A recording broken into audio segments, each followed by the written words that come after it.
ഫുളൈൽ ഇബ്നു ഇയാദ് റളിയല്ലാഹു അൻഹുവിൻ്റെ മകൻ അലി. എത്ര ശ്രമിച്ചിട്ടും മകൻ നന്നാവുന്നില്ല. നിസ്കരിപ്പിക്കാൻ നോക്കി, നിസ്കരിക്കുന്നില്ല.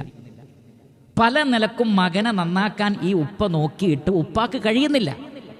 അവസാനം അദ്ദേഹം റബ്ബിനോട് പറയാണ്, അല്ലാഹുമ്മ ഇന്നി ഇജ്തഹദ്തു അൻ ഉഅദ്ദിബ അലിയൻ ഫലം അഖ്ദിർ അലാ തഅദീബിഹി ഫഅദ്ദിബ്ഹു ലി.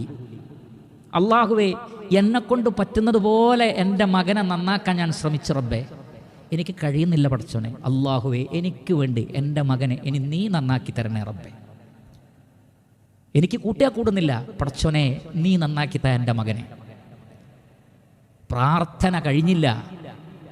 ലോകം കണ്ട മഹാ പണ്ഡിതനും ആബിദുമായി ആ മകൻ മാറിയെന്ന് നമുക്ക് കാണാൻ സാധിക്കും. മഹാനായ അബ്ദുല്ലാഹ് ബിൻ മുബാറക് റഹ്മത്തുള്ളാഹി അലൈഹി അദ്ദേഹം പറയാണ്, ഖൈറുൻ നാസ് അൽ ഫുളൈൽ ഇബ്നു ഇയാദ് വ ഖൈറും മിൻഹു ഇബ്നുഹു അലി. ഫുളൈൽ ഇബ്നു ഇയാദാണ് മനുഷ്യരിൽ ഏറ്റവും ഖൈറായ ആള്.